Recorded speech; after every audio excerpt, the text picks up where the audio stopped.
Olá, irmãos, tudo bem? Bem-vindo a mais um vídeo aqui do canal, mais um vídeo de estudo da Palavra de Deus.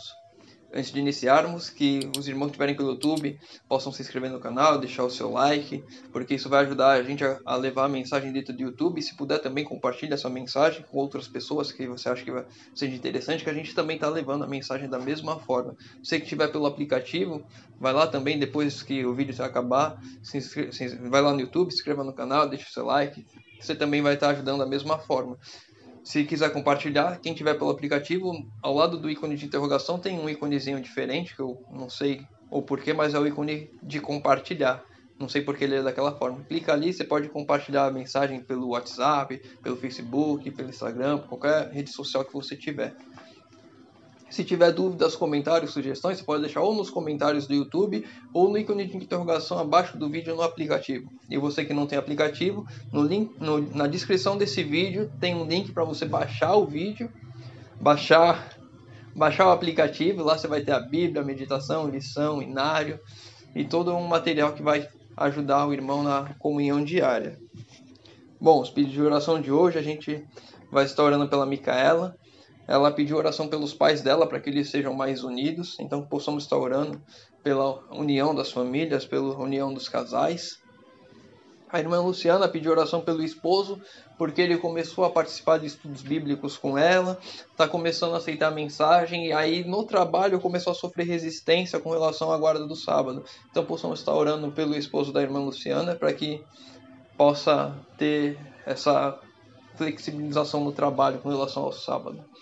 E a Yasmin pediu oração pela família, principalmente pelo pai dela, o Francinaldo, para que ele possa amolecer o coração e aceitar a Jesus. Então possamos estar orando por essas famílias, possamos estar orando por todas as outras famílias da igreja. Você que tem o ministério de oração, vai lá no aplicativo também, lá tem pedidos de oração, tem todos os pedidos lá.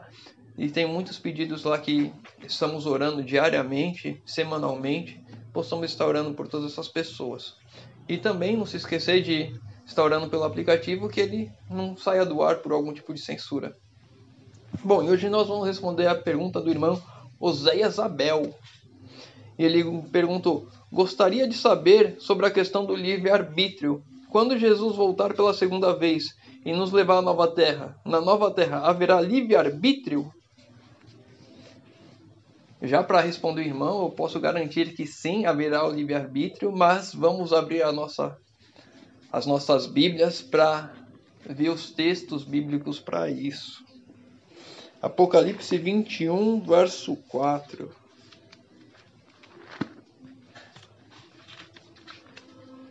Apocalipse 21, verso 4. E diz assim: E lhes enxugará dos olhos toda lágrima, e a morte já não existirá. Já não haverá luto, nem pranto, nem dor, porque as primeiras coisas passaram. Então aqui a gente vê que na nova terra não haverá morte, nem luto, nem dor, porque as primeiras coisas passaram. Mas aí a pergunta referente ao livre-arbítrio. Os anjos têm o livre-arbítrio até hoje. E eles continuarão tendo.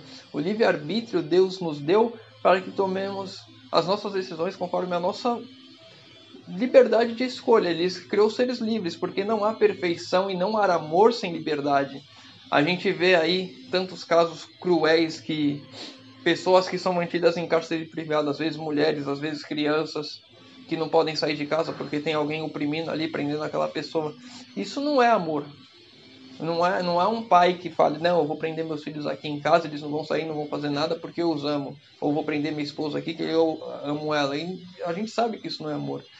A prisão, a retirada da liberdade não é amor. Então quando a gente olha aqui que na nova terra não haverá lágrimas, não haverá morte, não haverá luto, então haverá o livre-arbítrio, mas não haverá o pecado lá, porque as pessoas já passaram a conhecer o que é o pecado, elas sabem que é ruim, elas não escolhem aquilo mais. Quando o pecado surgiu no coração de Lúcifer, era um mistério, era uma coisa que as pessoas não conheciam ainda.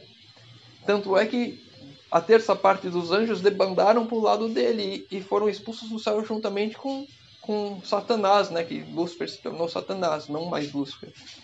Então, Assim como era um mistério, aqueles anjos escolheram aquela opção, haverá liberdade de escolha sim, mas as pessoas, por saberem que o mal é ruim, que traz dor, por elas verem as marcas na mão de Cristo, elas vão entender que aquilo não é bom e elas não vão escolher aquilo.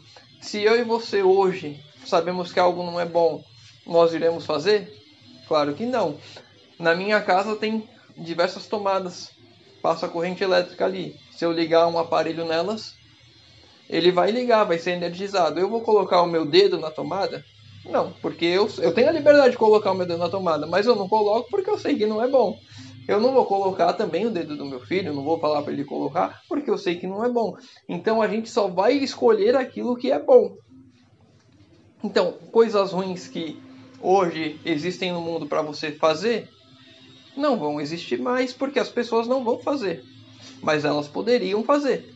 Por consciência de saber que é ruim, elas não farão. E aí, vamos a outros textos que vai nos ajudar a compreensão. Malaquias 4, verso 1. Último livro do Novo Testamento, antes de Mateus. Malaquias 4, verso 1.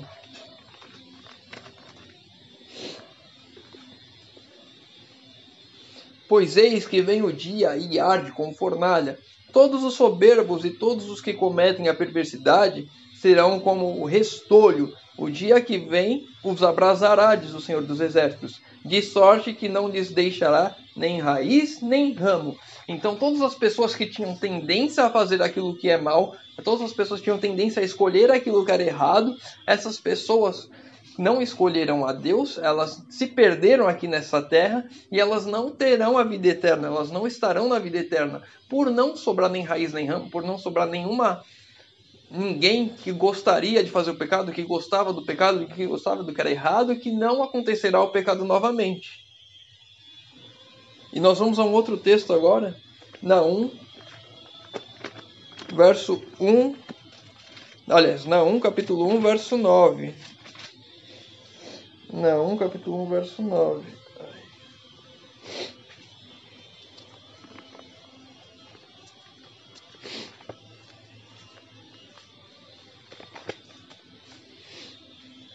Os profetas menores são livros um pouquinho mais difíceis de achar, porque são bem pequenininhos, mas está lá. Naum está antes de Abacuque. Naum, capítulo 1, verso 9. Que pensais vós contra o Senhor? Ele mesmo vos consumirá de todo, que não levantará por duas vezes a angústia. Então o mal não se levantará novamente. Deus já sabe disso.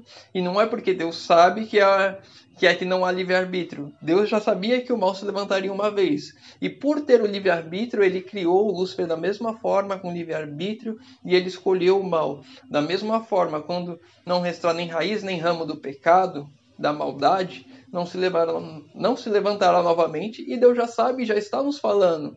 Assim como a gente estudou lá nas profecias de Daniel, que viria um reino após o outro, e isso foi muito antes de acontecer aquilo que Deus já tinha revelado.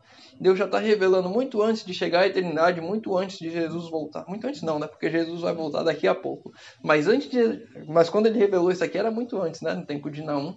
Muito antes de Cristo vir a primeira vez, Deus já falou que não haveria uma segunda vez que o mal se levantaria. Ou seja, após a segunda vinda de Jesus, nós iremos para o céu 1000 anos, seremos transformados, iremos aprender, voltaremos depois do milênio para essa terra, para a Nova Jerusalém que será instaurada aqui no planeta Terra. Os ímpios vão se levantar, vão ressuscitar, e aí Satanás vai arregimentar eles aí contra a cidade santa. A gente vê isso lá em Apocalipse 21. 21 ou 20? Enfim, nos últimos capítulos de Apocalipse. E quando ele se levantar, for a cidade santa, e aí sim vai haver o julgamento final, em que os ímpios serão exterminados junto com Satanás e seus anjos, e aí não restará nem raiz nem rama, o mal não se levantará novamente. Não haverá mais pecado, haverá o livre-arbítrio, que você vai ter a liberdade de escolha daquilo que você vai fazer. Mas você, por já conhecer aquilo que é mal, principalmente nós que vivemos aqui nessa terra miserável, cercado pelo pecado, sofrendo o tempo todo por causa do que nós vemos e ouvimos aqui, nós não jamais escolheremos o mal. E as outras pessoas que olham para nós, que foram evangelizadas por nós, podemos dizer assim, porque se a gente for lá no livro Patriarcas e Profetas, quando Abraão levanta um machado para descer em Isaac, que o anjo de Deus vem, segura a mão dele e fala que ele não precisa fazer, aquilo ali, Abraão ele estava testemunhando o amor de Deus para os anjos estavam sendo evangelizados por Abraão. Então todos nós já conheceremos os frutos do pecado, os frutos da maldade, não escolheremos mas a maldade em nenhum dos seres que irão viver após a terceira vinda de Jesus. Então, os seres humanos que foram salvos não escolherão pecado, os anjos não escolherão pecado, os seres de outros mundos não escolherão o pecado, porque já sabem as consequências do pecado, já sabem o quanto é ruim, já sabem todo o sofrimento que ele traz. Então, por isso, nós sabemos que não haverá mais o pecado, mas sim haverá o livre-arbítrio, porque as pessoas, sem a liberdade, não há amor. O amor é sinônimo de liberdade. Então, espero ter ajudado na resposta ao irmão e que possamos todos estar nos preparando já a partir desse mundo, escolhendo a não pecar. Podemos tropeçar porque somos falhos, porque temos essa natureza pecaminosa de nós, mas não deve ser algo prazeroso, não deve ser algo consciente, algo que eu queira fazer. Deve ser algo que eu evito ao máximo. Então que possamos estar sempre nesses caminhos e que quando Jesus voltar, nos leve para 1000 anos no céu e nos traga novamente para uma terra restaurada aqui, para vivermos eternamente lado a lado com Ele. Convido aos irmãos agora que puderem fechar os seus olhos para orarmos a Deus. Senhor Deus, Pai amado, obrigado, Senhor, por mais um estudo que fazemos da Tua Palavra. Obrigado, Senhor, porque o Senhor nos ama, porque o Senhor nos dá liberdade, livre-arbítrio, Senhor. E não só aqui, mas eternamente o Senhor dará a todos aqueles que escolherem estar ao Teu lado, Senhor amado. Pai querido, nos ajude a andarmos nos Teus caminhos, a fazer a Tua vontade, que possamos herdar essa promessa maravilhosa de vida eterna, Senhor amado. Pai querido, te pedimos isso em nome de Jesus. Amém. Meu irmão, fica com Deus e que Deus te abençoe.